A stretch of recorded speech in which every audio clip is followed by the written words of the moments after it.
آج ایک بہت اہم دن ہے، بلکہ کہنا چاہیے تاریخی دن ہے کہ آج پاکستان کہہ سکتے ہیں ہم کہ چاند پہ پہنچ رہا ہے. بالکل تاریخ رقم کرنے جا رہا ہے، کیونکہ آج 12:50 پر پاکستان کا پہلا سیٹلائٹ مشن چاند پر روانہ ہوگا، جس کے ساتھ ہی پاکستان چاند پر مشن بھیجنے والے ان ممالک میں شامل ہو جائے گا جو کہ فہرست آلریڈی بہت ہی مختصر ہے.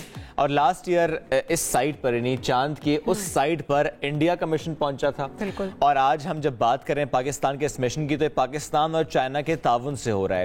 یہ جو سیٹلائٹ ہے انسٹیٹیوٹ آف اسپیس ٹیکنالوجی نے اسپارکو کی معاونت سے تیار کیا اور اسے چین کے ہینان اسپیس لانچ سائٹ سے روانہ کیا جائے گا اور آج کو لائیو ٹیلی کاسٹ کیا جائے گا 12:50 پر. یہ سیٹلائٹ چاند کے چکر کاٹے گا اور اہم تصاویر معلومات جمع کرے گا، اور جس طرح سے وہ چاند پہ پہنچے گا جو سیمپلز اکٹھے کریں گے اور پھر سیمپلز واپس آئیں گے، اس سے کیا فائدہ ہوگا آج ہم اس پر بات کرتے ہیں. اور اس مشن کا نام کیا ہے؟ اس مشن کا نام ہے جی آئی کیوب قمر. آئی کیوب کیو یا آئی کیوب قمر. اب اس پہ بات کر لیتے ہیں. ہمیں اس وقت پروگرام میں جوائن کر رہے ہیں کور ٹیم ممبر اینڈ لیونر مشن پاکستان ڈاکٹر خرم خورشید صاحب. ڈاکٹر صاحب بہت شکریہ آپ نے ہم نے اس کا وقت دیا. ڈاکٹر صاحب سب سے پہلے تو اس تاریخ ساز دن سے متعلق ہم بات کریں گے کہ کتنی سگنیفیکنس ہے اس کی. ظاہر ہے آج وہ دن کہ اب سے کچھ دیر بعد یہ مشن جائے گا چاند کی طرف، تو ہم جاننا چاہتے ہیں اس کے بیک گراؤنڈ کتنا امپورٹنٹ تھا، یہ کتنی محنت رہی، کیا تیاری رہی؟ جی بہت بہت شکریہ آپ کا. سب سے پہلے آپ کو بھی میری طرف سے بہت بہت مبارکباد اور پوری پاکستانی قوم کو بہت بہت مبارکباد کہ آج پاکستان کا مشن انشاءاللہ چاند کے لیے روانہ ہو رہا ہے. تھوڑا سا میں آپ کو یہ ایک اپڈیٹ دے دیتا ہوں. یہ بالکل ابھی ہمارے پاس اپڈیٹ آئی ہے کہ لانچ کا ٹائم تھوڑا سا ڈیلے ہوا ہے. یہ 12:50 کے بجائے اب 2:18 پہ ہے، کیونکہ چائنا میں کچھ موسم کی خرابی تھی جس کی وجہ سے انہوں نے اگلی لانچ ونڈو اس کے لیے متعین کی. بالکل ابھی خبر آئی ہے. باقی یعنی یہ مشن ماشاءاللہ پچھلے 2 سال کی ایک بھرپور محنت رہی ہے. انسٹیٹیوٹ آف اسپیس ٹیکنالوجی کے فیکلٹی ممبرز، اسٹوڈنٹس یہ انوالو رہے ہیں. چائنا کا اشتراک اس طرح سے رہا ہے کہ شنگھائی یونیورسٹی ایک ہماری پرانی پارٹنر یونیورسٹی ہے، یونیورسٹی ٹو یونیورسٹی ہماری کولیبریشن ہے. ان لوگوں نے بھی ہمیں کافی اس میں سپورٹ کیا کچھ چیزوں میں، اور ہمارا جو نیشنل اسپیس کا ادارہ ہے اسپارکو، ان لوگوں نے اوور آل اس مشن کو کافی حد تک سپروائز کیا. ہم نے ان کی ٹیسٹ فیسلٹیز یوز کی کیونکہ سیٹلائٹ کے مختلف سب سسٹم کی ٹیسٹنگ ہوتی ہے جو ہم نے وہاں پہ جا کے کی. تو جی ڈاکٹر صاحب ایسے بھی ظاہر ہے چائنا کی اس میں سپورٹ حاصل ہے، اور آپ نے بتایا شنگھائی یونیورسٹی کی آپ نے بات کی کہ کس طرح سے وہ اپنی سپورٹ ایکسٹینڈ کر رہے ہیں. پاکستان کا کتنا خرچہ اس پر آیا اور فیچرز کیا کیا ہیں سیٹلائٹ کے، تھوڑا اس حوالے سے بتائیے گا. بڑی اہم بات یہ کہ جو اسپیس مشن ہے چاند پہ بھیجنا وہ بڑا ایک مہنگا کام ہے کیونکہ لانچ کاسٹ بہت زیادہ ہوتی ہے. سو ہمیں یہ ایک اپرچونٹی چائنا اسپیس ایجنسی کی طرف سے یہ مل گئی کہ ہمیں لانچ فری آف کاسٹ مل گیا. اس کے لیے ہم نے بلڈ کیا. چائنا اسپیس ایجنسی نے یہ ایک اپرچونٹی دی تمام ایپسکو ممبر اسٹیٹس، اور پاکستان نے اس اپرچونٹی کا بھرپور فائدہ اٹھایا، پروپوزل لکھا اور یہ ون کیا. سو ہم نے جب یہ ون کر لیا تو اس کے بعد یہ لانچ اپرچونٹی ہمیں مل گئی. باقی جو کاسٹ ہے وہ صرف سیٹلائٹ بنانے کی حد تک رہے گی. مین جو ملینز آف ڈالرز کے کاسٹ کے وہ ہم نے بچا لیے. سو اوور آل آپ یہ کہہ سکتے ہیں کہ بڑی ایک منیمل کاسٹ کے اندر یہ سیٹلائٹ بنا ہے. ہیومن ریسورس بھی ہماری اپنے اسٹوڈنٹس ہی ہیں، فیکلٹی ممبرس ہیں. سو ایک مشن جو ڈیپ اسپیس مشن کی کاسٹ ہے اس کے انتہائی کم پرسنٹیج کے اندر یہ سیٹلائٹ تیار ہوا. اچھا ڈاکٹر خرم، ہم ضرور چاہیں گے کہ آج جس طرح مشن روانہ ہو رہا ہے 2:18 پر تو پورا پروسیس سمجھائیے گا کہ جب روانہ ہوگا کتنا وقت درکار ہوتا ہے، کب وہ مون کے فار سائڈ پہ پہنچے گا، لینڈ کرے گا، سیمپلز کلیکٹ کرے گا، پکچرز لے گا، واپس آئے گا، کیا کیا لے کر آئے گا، اس سے ہم کیا کیا فائدہ حاصل کر پائیں گے، کس طرح ریسرچ میں مدد دے گا، یہ پورا پروسیس ہوگا یہ ایکسپلین کیجیے گا. جی ایکچولی یہ سیٹلائٹ جب لانچ ہوگا آج انشاءاللہ وہ تقریباً 5 دن کا ٹائم ہے مون کے آربٹ تک پہنچنے میں. سو 5 دن کے بعد ہمارا سیٹلائٹ چائنیز لانچر سے یا مشن سے علیحدہ ہو جائے گا اور ایک انڈیپینڈنٹ سیٹلائٹ کے طور پہ چاند کے گرد چکر لگانا شروع کر دے گا اور ہمارے پاس ڈیٹا بھی بھیجنا شروع کر دے گا. سو 8 مئی کو انشاءاللہ یعنی یہ انڈیپینڈنٹلی